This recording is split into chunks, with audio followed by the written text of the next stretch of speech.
tentang ada Pasti. orang yang masuk dalam WA grup Katolik gitu ya. Iya. Iya. Lalu terjadi ini tafsir yang berbeda begitu. Iya, begitu, Pak Jack. Nah, begini, kita sebagai orang Katolik sebenarnya itu paling aman tentram. Kalau kita mengerti betul posisi kita. Kan begini, hanya dibutuhkan sedikit kerja keras dari kita untuk baca terutama ayat-ayat kitab suci yang sudah fix penafsirannya. Ya, ini penting supaya kita jangan sampai jatuh kepada prinsip yang agak keliru ya. Saya mungkin dengar agak keliru atau setengah-setengah atau jangan sampai saya salah paham apa yang dikatakan oleh saudara dekat Katsu. Iya. Jadi kalau kita lihat ada perbedaan pendapat, jangan langsung kita mengatakan sudah kita beda-beda tafsir. Silakan anggap pun tafsir beda, saya beda-beda. Ini jadinya relatif prinsip menjadi prinsip relativisme yang berlaku, bukan begitu cara berpikir ya. Iya. Kita Katolik Maaf, itu Pak sangat Jack. absolut. Iya. Silakan.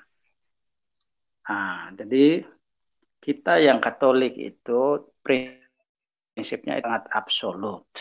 Tapi absolutitas prinsip Katolik itu bukan karena arogansi, apalagi pada asumsi yang naif tanpa dasar. No, kita ini sangat Iya. absolut karena kebenaran.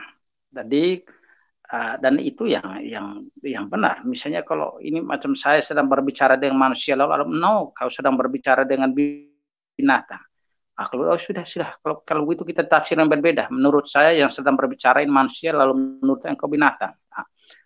Ini kan hanya orang yang mungkin tidak matang cara berpikirnya. Iya. Oh, mungkin sinyal. Sebentar ya, mungkin Pak Jack sinyalnya putus.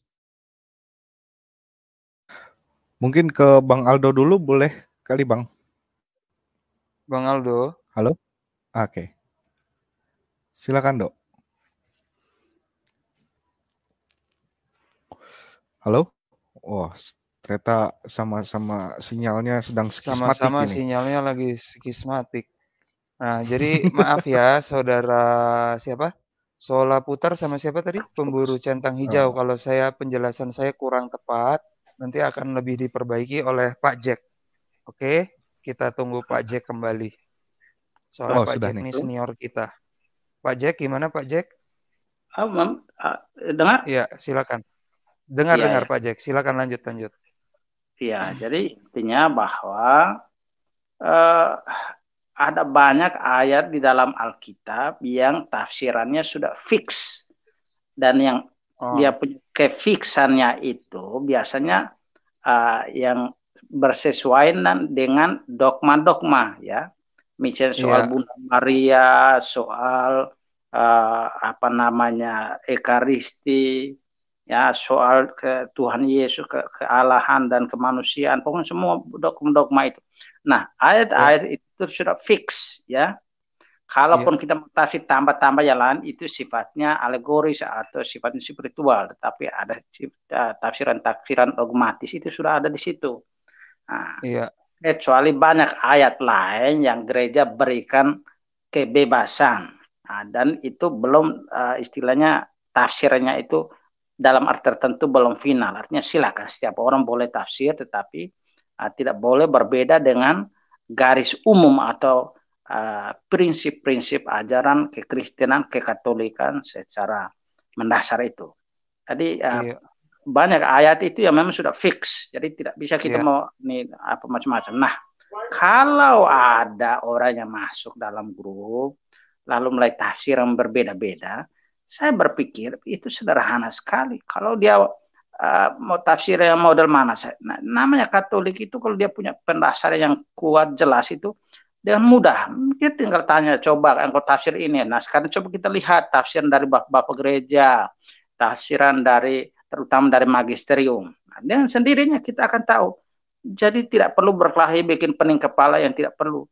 Kita akan tunjukkan, kita boleh saja beda tafsiran, tetapi kita lihat mana tafsiran atau pernyataan dari magisterium. Nah, dengan sendirinya betul. tafsir yang berbeda-beda itu runtuh. Dengan sendirinya, ngapain kita bikin pening kepala? Tinggal baca. Jadi jangan jadi pemalas, cukup buka Alkitab lalu mulai tafsir menurut jalan pikiran masing-masing. Itu kan pemalas. Yang rajin itu buka Alkitab lalu kemudian bertanya apa tafsiran dari orang-orang yang hidup dekat dengan Alkitab itu, yaitu Bapak Gereja, lalu kemudian terus setelah itu magisterium seterusnya ya, Bapak patristik, medieval dan seterusnya sampai saat ini. Jadi kita tidak perlu terlalu pening kepala, bukan siapanya tetapi apanya ya. Jadi boleh saja setiap orang tafsir, boleh, tetapi kita harus lihat keseluruhan penafsiran dalam kekristenan, dalam hal ini kekatolikan. Nanti kita akan lihat ini tafsir yang benar apa tidak. Dengan demikian, prinsip yang sering saya katakan di dalam berbagai channel Katolik itu tetap sama. Yang kita ikut adalah tafsiran Alkitab menurut magisterium. Karena itu siapapun orangnya yang tafsir tidak sesuai dengan magisterium ditolak. Itu artinya siapa juga, siapa saja. Mau pastor kah, uskup kah, paus kah, itu semua ditolak. Ya, saya kasih contoh ya, misalnya paus. Pernah tahun berapa saya lupa itu paus dia tafsir, tafsirnya keliru tafsirannya ya. Pokoknya sekitar tahun 1200-an seperti itu. Memang belum ada dogma setelah itu. Setelah dia itu baru mulai dirumuskan dogmanya tentang apa yang terjadi dengan orang-orang yang setelah mati, orang suci yang hidupnya baik itu suci, setelah mati, apakah mereka langsung mengalami visio beatifika atau tidak. Nah, dia mengatakan tidak. Nah, tetapi waktu itu belum ada definitif dogmanya. Jadi dia keliru dalam hal ini, tetapi kelirunya tidak fatal karena belum ada dogma yang pastinya, sama seperti macam Santo Thomas Aquinas. Thomas Aquinas kan dia mengatakan Bunda Maria kan tidak dikanun tanpa noda dosa. Nah itu kan waktu itu masih teori, artinya belum ada dogmanya. Dogma kan baru tahun 1854. Nah jadi Santo Thomas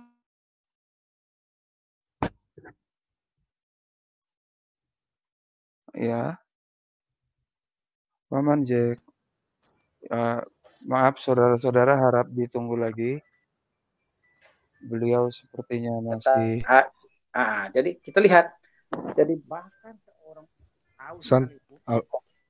suaranya kecil Pak Jack. Pak Jack, maaf suaranya. Jadi terakhir sampai Santo Thomas Aquinas Pak Jack. Sampai Santo Thomas Aquinas Pak Jack. Masih gerebekan nih. Iya, masih gerebekan ini.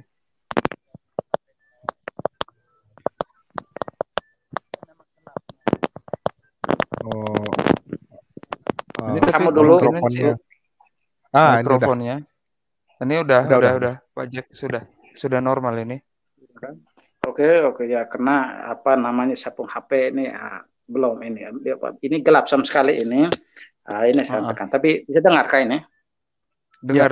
Bagus sekarang Pak Jack. Dengar, bagus. Ya, jadi kita lihat semua orang bisa saja keliru, sekalipun itu paus. Paus saja itu keliru. Nah, tapi kelirunya dalam kapasitasnya sebagai teolog. Nah, jadi bukan sebagai pausnya. Ya, sebagai teolog dia bisa saja tulis atau apa saja yang keliru atau berbeda. Contoh misalnya pendapat paus sebagai misalnya Paus Benedictus 16 ketika dia tulis Yesus of Nazareth, Yesus dari Nazaret, atau 3 jilid bukunya itu kan dia tulis jelas-jelas bahwa itu sebagai teolog, sehingga orang boleh pendapat berbeda. Nah, dalam dia sebagai paus tapi dia tulis itu sebagai teolog. Nah, tapi untuk konteks Yesus of Nazareth itu tidak ada. Semuanya oke. Tapi yang sebelum-sebelumnya seperti yang saya katakan tadi ada paus yang keliru. Tapi apa yang menjadi objek kekeliruannya itu belum didefinisikan sebagai dogma.